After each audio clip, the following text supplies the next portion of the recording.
Hey everybody, welcome back.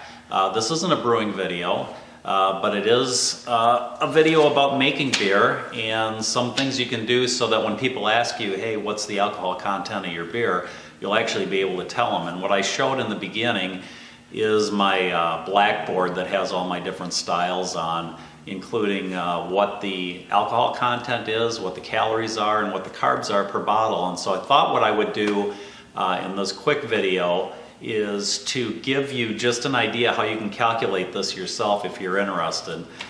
I get the questions all the time, what's the alcohol in this one, what's the alcohol in that one? Rarely get questions about calories, but I do get questions about carbs too. So I thought I'd share the formulas, which you could put into Excel, which is something that I do in a spreadsheet, along with all the different things that I have in that particular batch of beer. So I'll have the yeast in there, the shelf life, the code date, same thing with the hops.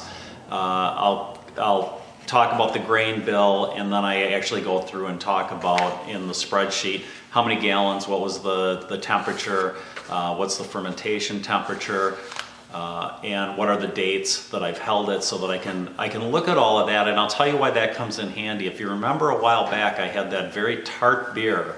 And that tart beer, I had a very hard time trying to figure out what was causing it. And as it turned out, when I went across the batches that I had issues, it ended up being a particular code date of yeast that I used. And it was only particular to those batches. That was never used in any of the other beer that I made. And so I quickly determined that that was my problem, and I've never had a problem since. So anyway, a lot of you guys know that in order to get these calculations, at least as a starting point, you need to know your original gravity, which is the gravity of your beer after the boil, and you need to know your finished gravity, which is going to be after it's done fermenting. So let me show you a couple of these, and if you have comments at the end, that's fine, drop them in below the video, and we can always chat. So this is and I'm going to try and read this through the paper backwards, but this is the alcohol content calculation. It's your original gravity minus your finished gravity, then multiplied by 131, multiplied by 0.01. Okay, so in my case, I'm using the example of my original gravity being 1.05 minus my finished gravity or final gravity of 1.002 times 131 times 0.01, which ends up being 6.29%. So, and also if you put this in Excel, make sure that you format that cell as percentage. So that gets you your alcohol content. And I'm going to kind of work my way up through the more complicated formulas. So here's how you're going to derive your calories. You're going to take 1,881 times the finished or final gravity times your original gravity minus your final gravity divided by 1.775 minus your original gravity. So in this case, 1,881 times 1.002 times 1.05 minus 1.002 divided by 1.775 minus 1.05, which equals 124.784. Okay, so that's the calories just from the alcohol. Next would be, and this one's a little bit bigger, calories from carbohydrates. And this is a more complicated formula. I don't think I'm going to be able to read through the back for this whole thing, but this would be 3,550 times the final gravity times 1808 times the original gravity plus 0.8192 times FG, final gravity, minus 1.0004. So this is a more complicated formula, and I did a lot of research online before I came up with these, and I've been using them for a couple of years now. I can't tell you where these numbers come from, how they derived them for the formulas, but at least I can give you an idea of what you can put into a spreadsheet so you can calculate this yourself.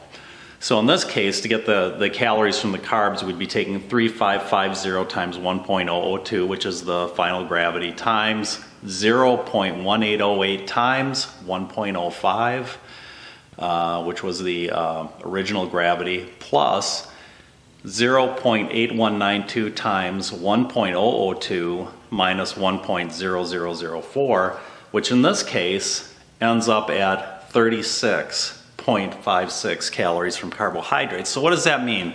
We've got the calories from the carbs and we've got the calories from the alcohol. If you add those together, you get your total calories, okay, for that beer, which is 124.8 from our previous sheet plus the 36.5 equals 161.3 calories. Now, if you want to know how many carbs you have in your bottle of brew, all you really have to do is take the 36.56 and you can divide it by 4, and that will give you your carbs per bottle, which in this case is 9.13. So anyway, if that's of interest to you, it's fun to have those figures when people ask, and I keep them on the board. Typically the guys don't care about calories or carbohydrates, but they always care about the alcohol content. I've had women out here though that have been more concerned about the carbs per bottle, and so they've swung to kind of the lighter side of my beers. But anyway, without that information I wouldn't have been able to steer them one way or the other. And typically if you're buying, and these are my all grain beers, typically if you're buying a kit beer, don't look for anything on there that's gonna, they might give you a range of what the alcohol content is, but when it comes down to it, you're never gonna know the carbs, because I've called them before on their light beers. I've called the manufacturer and said, okay, so this is supposed to be light. What are the carbohydrates? And they always say, well, we don't know, we don't do that, we don't calculate that. So anyway, this gets you in the general direction. And that's about it for today. I've got a batch of Kolsch going tomorrow. So if you're interested and you want to look and see how that's getting brewed, I have a video on brewing Kolsch, all grain Kolsch. I may do a batch of American Pale Ale, and that's a new brew that I came up with, I guess it was early this year. Turned out great, so maybe I'll throw a few things together and do a batch of that so you guys can see that. Otherwise, I hope you guys have a great day. I hope this is helpful. I hope you find it useful, and I'll see you next time. This has been a Matty Boy presentation. Say bye-bye, Matty.